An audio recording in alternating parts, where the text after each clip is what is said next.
ठाणे महानगरपालिका क्षेत्रात सुरू असलेली रस्ते दुरुस्तीची सर्व कामं 15 मेपर्यंत पूर्ण करून सगळे रस्ते वाहतूक योग्य करण्याचे निर्देश ठाणे महानगरपालिका आयुक्त सौरभ राव यांनी महानगरपालिका, सार्वजनिक बांधकाम विभाग, मेट्रो, MMRDA या सर्व यंत्रणांना दिलेत. पूर्व द्रुतगती महामार्ग, कापूरबावडी जंक्शन, घोडबंदर रोड, सेवा रस्ता आणि गायमुख घाट या परिसरात सुरू असलेल्या कामांची पावसाळ्यासाठीच्या तयारीच्या दृष्टीने पाहणी केली. त्यावेळी अतिरिक्त आयुक्त प्रशांत रोडे, नगर अभियंता प्रशांत सोनग्रा, पोलीस उपायुक्त पंकज सिरसाट, सहाय्यक संचालक नगररचना संग्राम कानडे, MMRDAचे अधीक्षक अभियंता विनय सुर्वे, मेट्रोचे अधीक्षक अभियंता अभिजित देसीकर यांच्यासह महापालिका, सार्वजनिक बांधकाम विभाग, मेट्रो, महावितरण इत्यादी विभागांचे वरिष्ठ अधिकारी उपस्थित होते. पावसाळ्याची तयारी करण्यासाठी ठाणे आणि महापालिकेची सर्व यंत्रणा, सार्वजनिक बांधकाम विभाग, मेट्रो, MMRDA, महावितरण, वाहतूक पोलीस यांच्यासह संयुक्त दौरा आयोजित करण्यात आला होता. त्यात कॅडबरी जंक्शन ते गायमुख या भागाची पाहणी केली. वाहतूक कोंडीची सर्व ठिकाणी लक्षात घेऊन त्यावर करता येणाऱ्या उपायांची चर्चा या पाहणी दौऱ्यात झाली. रस्ते दुरुस्ती, काँक्रिटीकरण, गटारांची स्वच्छता, 2 उड्डाणपुलांची कामं ही सर्व कामे 15 मेपर्यंत पूर्ण करण्याचे निर्देश यंत्रणांना देण्यात आले आहेत, असं यावेळी महापालिका आयुक्त सौरभ राव यांनी सांगितले.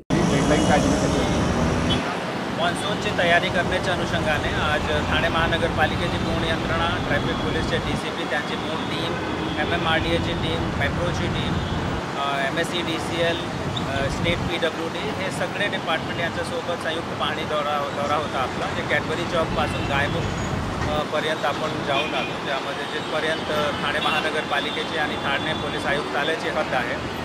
या दरम्यान जेवढे ट्रॅफिकचे बॉटलनेक्स आहेत ते आयडेंटिफाय करण्यात आलेले आहेत.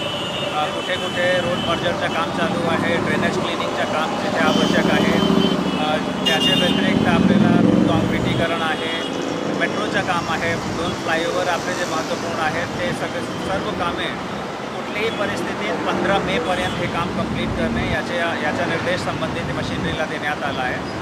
आणि याच्या पुढे प्रत्येक 15 दिवसात इथे टीमचा व्हिजिट होईल. त्यामध्ये MMRDAचे सगळे अधिकारी, ट्रॅफिक पोलीसचे अधिकारी आणि महानगरपालिकेकडून आमची टीम ही राहणार आहे.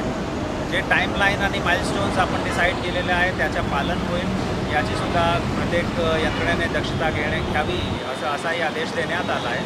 आणि माझे पातळीवर जे घोडबंदर रोड याच्याशी संबंधित समन्वय सभा आहे ती नियमित वेळेवर आम्ही घेणार आहे. घोडबंदर रोड व्यतिरिक्त सिटीमध्ये जे इतर आपले एरियाज आहेत, जे आपले अनुषंगिक रस्ते आहेत, आपले आर्टिरियल रोड्स आहेत, ते सुद्धा क्लिअर करणे आणि पावसाळ्याच्या दरम्यान कुठलीही परिस्थितीमध्ये वॉटर लॉगिंग होणार नाही, कुठेही ट्रॅफिक जामची परिस्थिती येणार नाही आणि ठाणे महानगरपालिका हद्द खड्डेमुक्त राहणार आहे. याच्यासाठी आपण आतापासूनच प्रयत्न सुरू